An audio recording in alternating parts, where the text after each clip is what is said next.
दोस्तों नमस्ते। आप सभी का स्वागत है आज के इस नए वीडियो में। आप सभी का स्वागत है फिनवेस्ट पर। दोस्तों, आज एक न्यूज निकल के आ रही है जो है ट्राई की तरफ से, जो कह रही है कि अभी यहाँ से सिर्फ और सिर्फ आप क्या कर सकते हो, टेलीकॉम के जो हमारे ऑपरेटर्स है, जैसे जियो हो गया, एयरटेल हो गया, वी हो गया, बीएसएनएल हो गया। हालांकि बीएसएनएल एक सरकारी कंपनी है, गवर्नमेंट की अथॉरिटी है, लेकिन ये बाकी की जो तीन चार कंपनियां हैं वो क्या है दोस्तों, पब्लिक कंपनीज है, प्राइवेट कंपनीज है। ठीक है। तो इनमें क्या हो रहा है दोस्तों, ये क्या कर रहे हैं, आपको एक बंडल रिचार्ज दे रहे हैं। बंडल रिचार्ज का मतलब क्या होता है? बंडल रिचार्ज में आ जाता है जैसे आपका डेटा आ गया, ठीक है, उसके साथ एसएमएस भी आ गया और साथ ही साथ कॉल्स भी आ गए। ये तीनों का दोस्तों मिला के आपको क्या करते हैं, एक रिचार्ज प्रोवाइड करते हैं। अभी ये रिचार्ज आपको लेना होगा तो ले सकते हो, लेकिन नहीं लेना होगा तो यहाँ पे ऐसा कोई ऑप्शन नहीं है कि आपको अगर इसमें से डेटा नहीं चाहिए, इंटरनेट का आप यूज ही नहीं करते हो, जैसे बहुत सारे लोगों के पास, जैसे समझ के चलिए एक फैमिली है चार लोगों की, उनके पास समझ के चलिए कि चार फोन है, राइट। हर एक के पास अभी फोन है, हर एक के मोबाइल में, हर एक के फोन में दो सिम कार्ड्स है, ठीक है। अभी दोनों के दोनों सिम कार्ड तो वो एट ए टाइम यूज नहीं करेगा डेटा के लिए, राइट। तो ऐसे में क्या हो रहा है कि अभी उन लोगों को भी दोनों के दोनों जो सिम कार्ड्स है उनका क्या करना पड़ रहा है, मिनिमम रिचार्ज करना पड़ रहा है। मिनिमम बंडल रिचार्ज जिसे कहते हैं वो अभी करना पड़ रहा है। तो इससे हो ये रहा है कि जो आम आदमी जो है उसके पॉकेट में हर बार पिंच बैठ रहा है। वो कैसे? अभी देखिए, एटलीस्ट हर एक सिम कार्ड की जो कंपनी है, जो प्राइवेट कंपनीज है, उनका कम से कम जो रिचार्ज आ रहा है एज फॉर 1 मंथ, वो निकल के आ रहा है 300 के आसपास का, बराबर। किसी भी चीज के किसी भी कंपनी का देख लीजिए।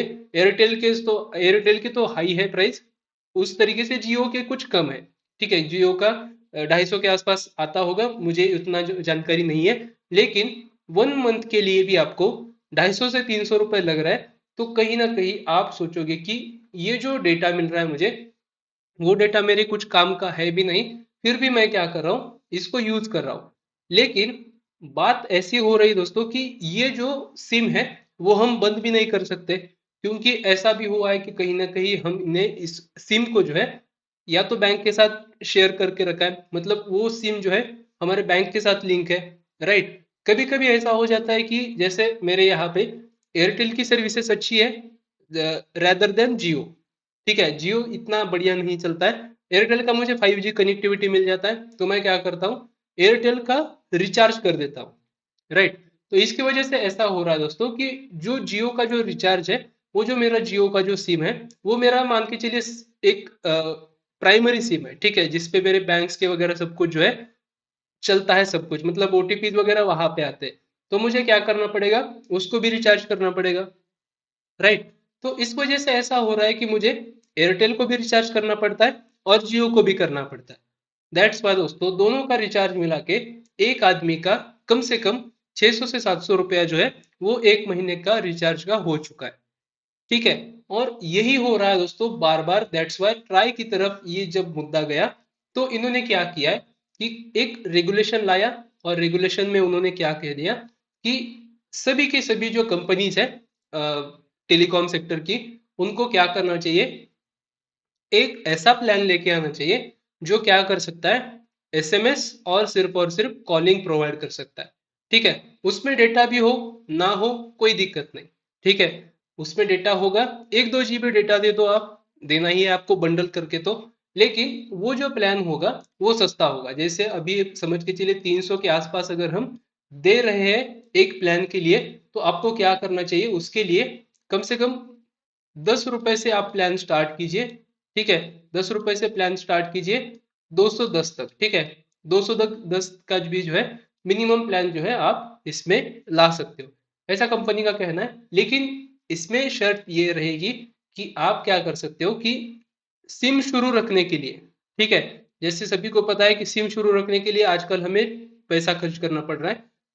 पैसा उसमें खर्च ना होते हुए जितना भी आपने टॉपअप करवाया है, जब तक वो खत्म नहीं हो जाता, उस तरीके से दोस्तों कहीं ना कहीं पे अब ये चलना चाहिए, ठीक है। तो आई होप दोस्तों जो ये न्यूज थी वो आपको पता चल गई होगी।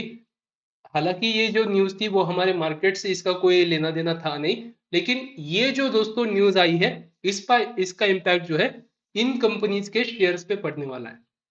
ठीक है, और बुरा पड़ने वाला है, क्योंकि ये जो मेन जो रिवेन्यू आ रहा था दोस्तों, वो हो सकता है रिलायंस जियो हो सकता है एयरटेल हो, या हो सकता है वीआई हो। ठीक है, वोडाफोन आइडिया।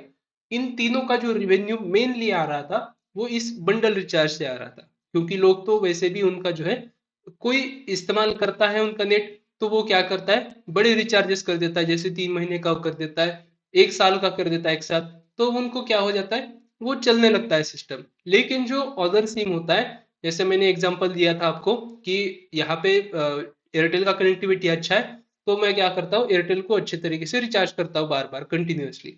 लेकिन जियो का कनेक्टिविटी उतना अच्छा है नहीं, तो मैं क्या करता हूँ, उसको सिर्फ और सिर्फ चलाता हूँ।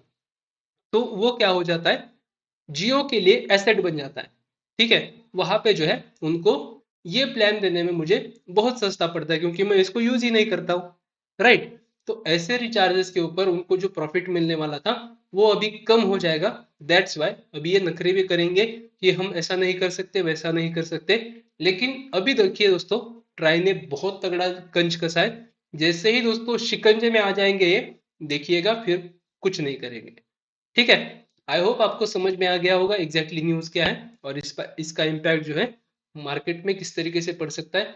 तो कल आपको मेनली क्या देखना है, इन सब के शेयर्स को देखना है किस तरीके से इम्पैक्ट होता है। राइट।